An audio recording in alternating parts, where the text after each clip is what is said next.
You are listening to Book Clips, a podcast where authors and narrators expose you to excerpts from different books. You can find the show and more by searching for The Lesbian Talk Show on iTunes, Podbean, or Stitcher. Shattered by Lee Winter. Read by Ann Etter.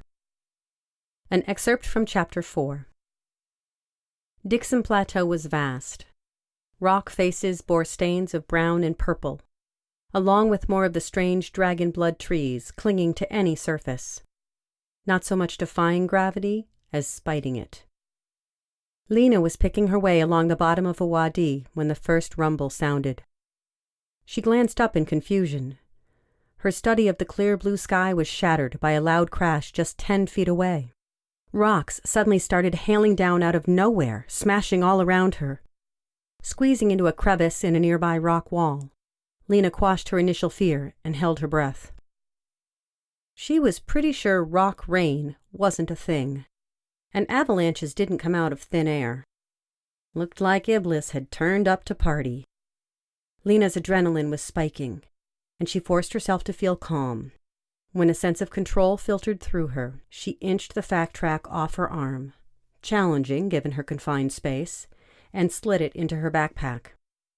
Nothing put an overdue offside faster than IDing you as a tracker the first second they got a good look at you. She stuck her head out of the fissure for a better idea of the direction that the rocks were coming from. A boulder the size of a small car smashed a few feet away, and she retracted her head swiftly. Shit! Lena had gone from dodging frostbite and wolf beasts to flying rocks? Christ, she was getting a workout this year. That had been so damn close.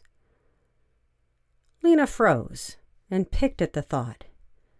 Super close, as in pinpoint accurate. Which meant it was no accident she was still alive. Heart thudding, she swallowed and decided to suck it up and put her theory to the test. But if she was wrong? Well, no one lives forever. She stepped out of her hiding place, took 10 steps, and waited, standing stock still, trying not to flinch as a volley of rocks the size of cows immediately headed her way. At the last moment, as Lena screwed up her eyes, fearing the worst, the boulders bounced harmlessly to the left and right of her, behind and in front, everywhere except actually on her. Lena exhaled. Okay. Theory proved. She wasn't about to die today. Her target wasn't homicidal, merely pissed off. And given her rock hurler was clearly controlling the trajectory of her deadly ammunition, this meant she'd almost certainly made first contact with Shattergirl. Lena slowly began to move forward, plotting a straight line toward the source of the showering boulders. The noise was overwhelming. Rocks smashed, exploded, and crunched around her. Dust filled her eyes, blinding her momentarily as she edged forward. She could do this. After 5 minutes of shuffling, she saw a towering cliff face. 2/3 of the way up was a flat ledge, and behind that, an inky hole in the rock wall. A cave of some sort. But that's not what held Lena's attention. A dark shadow stood on the wide ledge, like a conductor on stage, summoning boulders from the rocky floor and hurling them toward Lena with a vicious sweep and slash of its arms. She stared at the figure in exasperation and put her hands on her hips.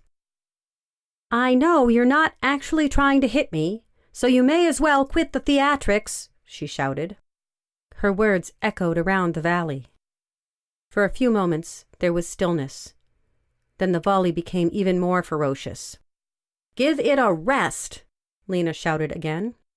I just want to talk. This time, the rocks rained down even closer, and several shattering splinters shot up far too close for comfort. Hey! Lena bellowed, as one particularly sharp sliver sliced through her sleeve. I'm not a fucking pincushion. Come on, Shattergirl. Take pity on the shriek-off. Guardians had the best swear words. This particular word translated into something involving the interbreeding of dim-witted human siblings. The deluge stopped instantly. Who are you? The voice was low and indignant, and boomed around the valley before fading out. Lena exhaled in relief as she recognized it as belonging to her missing guardian. Identity confirmed, she took the pause in being pelted as her chance to sprint for the base of the rock face beneath Shattergirl. "I'm coming up," she called out as she reached it. "I know you could turn me into roadkill or cliff kill or any other kind of kill you wanted, but can you resist until I get up there?" There was no response. Lena decided to take that as agreement.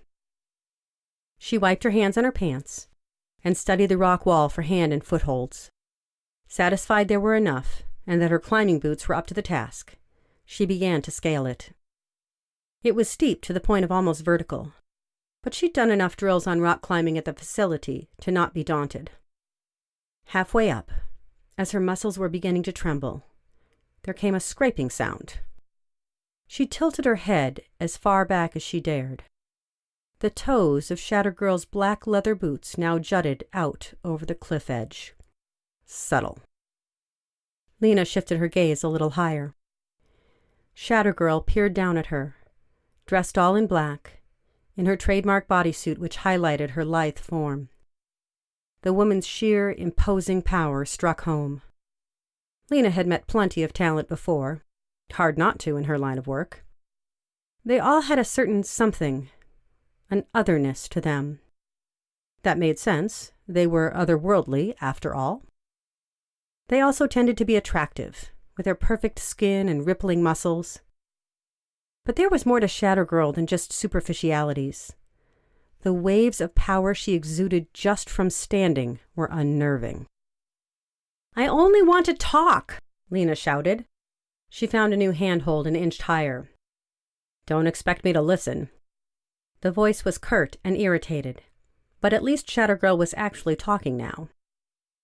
Lena reached for another hold and sliced her hand in a tender place.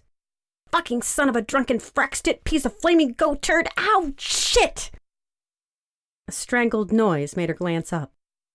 Shattergirl was crouched now, like a sprinter preparing for a race, peering over the ledge, a strange, twisted expression as she watched Lena's progress. It took a moment to place the look, so unfamiliar was it on this guardian. "So my swearing amuses you?" Lena called up, readjusting her hold, giving her hand a quick shake, and ignoring the sting from the cut. "Maybe clumsy commons amuse me," Shattergirl called down.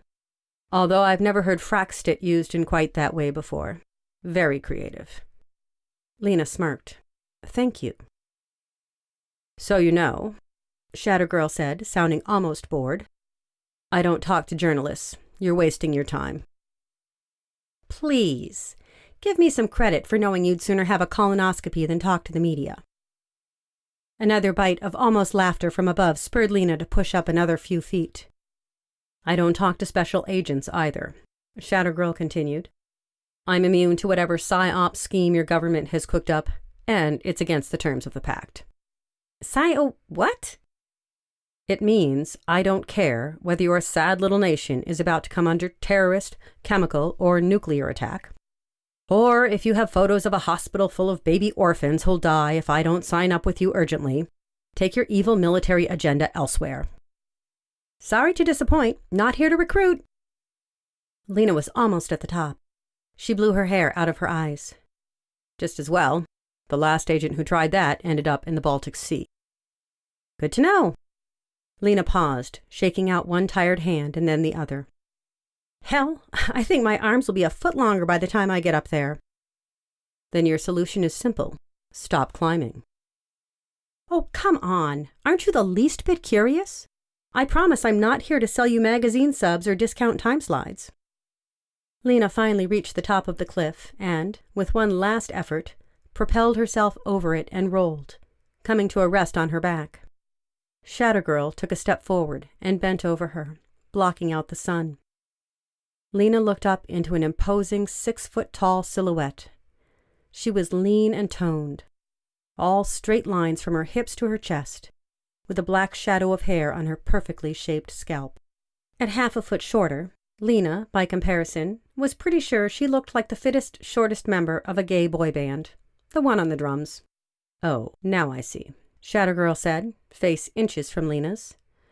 The Guardian's voice had far more inflection in person, Lena idly noted. The vids really didn't do her justice. See what? You're right. You're not military, are you? Not with those belligerent eyes. What? Lena frowned. What the hell? You like to be different. No one tells you what to do. You've got insolent written all over you. So much for pleasantries, Lena drawled. So, not media, not military, Shattergirl said, ignoring her. That means you're a different kind of pest. Tell Talon Man he's wasting his time. What? A lash of fear curled through Lena at having been picked so easily. Oh, you're easier on the eyes than the last 4 trackers. I'll grant you that. Which isn't hard, as you're not one of the males of your brutish species, Shattergirl said, studying her suspiciously. And I have to wonder why that is. Brutish species? Rude much? The Guardian was peering at Lena like she reeked of skunk, as though her being of the female persuasion was all part of a fiendish plot. Lena laughed wryly. She sat up, loudly dusting her knees. You think I'm some sort of Mata Hari secret agent sent to by your boss? Here to dazzle you with my overpowering feminine wiles and bend you to my will? Wish my mother were alive to hear that. She'd have praised Jesus if anyone mistook me for having actual feminine wiles. Shattergirl scrutinized Lena's body with a cool gaze. Good point, she drawled. Lena did not react to the mockery. She knew she had a soft butch look, muscles, boots, androgynous to the edge of masculine. So what? Like Shattergirl didn't? She was the freaking poster girl for the sexually ambiguous. Shattergirl lowered herself even closer, bringing their eyes level. Lena forced herself to return the scrutiny and refused to be baited. She threw in a cocky eyebrow lift. This resulted in another almost smile at her audacity, which was quickly chased away when Shattergirl's lips compressed into a thin line. So, why are you bothering me? She asked. Because I gave at the office, repeatedly. I'm a writer, Lena said smoothly, and you are my next story. Before you say no, I do respectable biographies, not newspaper trash. I'm not some media hack. You want to feature Shattergirl. The words were flat and cool, not tilting into a question at all. Her lip curled in distaste. Yeah, or is it Iblis the Demon these days? Whatever you go by, Lena shrugged. I have no control over local superstitions. Lena snorted and said lightly, Sure. You wasted your effort coming up here, Shattergirl said. The answer's no. Lena didn't twitch a muscle. That wasn't the start of negotiations. Leave, or I can arrange a much faster way down. If you'd wanted me to be a bloodied Wadi stain, you'd have flattened me earlier. You weren't even trying. That can change. Lena laughed and reached for her backpack, pulling out a water bottle. So you're witty. I had no idea. Shattergirl's eyes narrowed. How did you even find me? Had a tip-off. I guess not everyone around here buys the mythical demon line. A lot of scientists work on Socotra, for instance. Why now? The centenary of landfall's coming up next week. Shattergirl's lips became even thinner.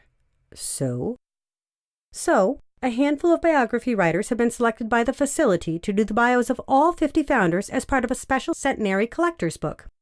All true. I'm writing your chapter. Not even close to true. Short straw? Actually, I asked for you. Why? Suspicion laced her eyes. You're the interesting one, the badass. Lena offered a winning smile. Shattergirl's nostrils flared in annoyance. Spare me the fangirls, she muttered, half to herself. You can leave any time. She shot up from her crouch to standing, far faster than Lena could react. Her expression was no longer mere disdain, but Arctic levels of chilly. Shattered by Lee Winter. Read by Ann Etter. This was an episode of Book Clips. Check out the show notes for more on this book. And it would be great if you would rate the show and subscribe to the Lesbian Talk Show podcast channel for more woman-centered content. If you are an author of lesbian fiction, then send us your reading. You can find out how on the lesbiantalkshow.com/reading.